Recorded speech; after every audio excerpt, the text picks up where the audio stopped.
Hi, I'm firefighter paramedic Ben Milliman from Station 99, and this is Report on Conditions. On today's Report on Conditions, we take you to a 36-acre vegetation fire in Aguanga, and we stopped by French Valley where we paid respects to a wounded veteran and their family.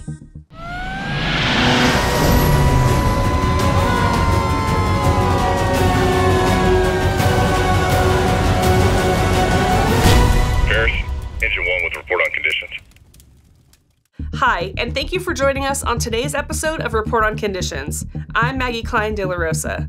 Last week in French Valley, the Gary Sinise Foundation finished building a smart home for wounded warrior Dennett, Oregon.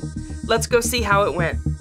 We are here to celebrate Dennett, Oregon, U.S. Army veteran who actually is getting a specially adapted smart home. The home is built custom around his injuries. He's a double amputee. And so as a part of that, we spent a lot of time with the dedication of our team, architects, to look at the injury, extra wide hallways, large bathroom, very mobile so he can move around in a wheelchair to be able to cook, clean, take care of the day-to-day activities so he can thrive. We got contacted by the Gary Sinise Foundation for this special event for our veterans. It happens to be in our community of French Valley here next to one of our fire stations, so we want to support our community members in this great foundation. We're able to get some of our equipment out here to help show support for the life-changing events that have happened to the Dennett family and give him and his family his forever home for their debt that he's paid to society and serving his country. We had our equipment out here showing support, set our tiller up with our garrison flag. It's a great event. It's great to see the amount of businesses, different industries that are all coming together, donating time, materials, money to support the family in need, the veterans, and present these homes to these individuals. Today they were getting the full package tour, if you will, with all of the community that's coming out here from Riverside County, obviously, which is exciting, over here in Marietta, but also just to be able to come from all over the United States. We have a lot of national in-kind partners who are here with us today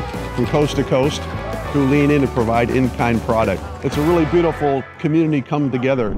Last week, from October 21st through October 27th, the department responded to a total of 3,881 calls for service. This included 2,899 medical emergencies and 137 fire-related calls. Here's a few highlighted incidents. Just around 4 p.m. on Thursday, October 24th, firefighters responded to a structure fire near the 33,000 block of Almond Street in Wildemar.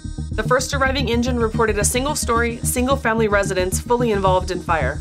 Firefighters were able to keep the fire contained to the family dwelling. In total, 2 occupants were displaced and declined further assistance from the American Red Cross. Resources remained on scene for several hours to perform overhaul. At around noon on Thursday, October 24th, firefighters were called to multiple reports of vegetation on fire near the intersection of Oropesa Lane and Highway 79 in Aguanga. The incident commander reported 2 to 3 acres burning in light grass and medium brush with a moderate rate of spread. The fire prompted evacuation orders and warnings, but with swift action from firefighters, resources were able to contain the fire to just over 36 acres. No injuries were reported. Later that same day, on Thursday, October 24th, dispatchers received reports of a 2-vehicle traffic collision near the 32,000 block of Corridon Street in Lake Elsinore. The first arriving engine confirmed 2 vehicles involved, with 1 into a power pole. A total of 2 occupants who had minor injuries were assessed, but declined further medical care. SoCal Edison was also requested to the incident for utility repairs. Please join us in recognizing the following individuals on their promotions and retirements. Congratulations, and thank you for your dedication.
Electricity is a vital part of our everyday lives.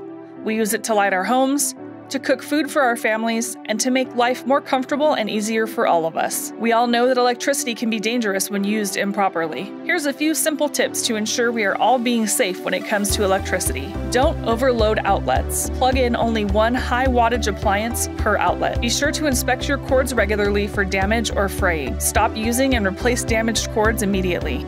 Only use extension cords as a temporary solution, not as permanent wiring. Don't run them under carpets or through doorways, as they can be a tripping hazard. Unplug appliances like toasters when not in use. Keep them far away from water to avoid electrocution hazards. Finally, have a professional licensed electrician do any electrical work on your home. Avoid DIY electrical projects or repairs. Help protect your family and community by practicing these sensible steps to safety. That's all for this week's Report on Conditions. Follow your firefighters in action on our social media at CAL FIRE RRU and stay up to date on incidents happening countywide. If you caught any great footage of our firefighters at work or out in the community, send them to us at rrupio@fire.ca.gov.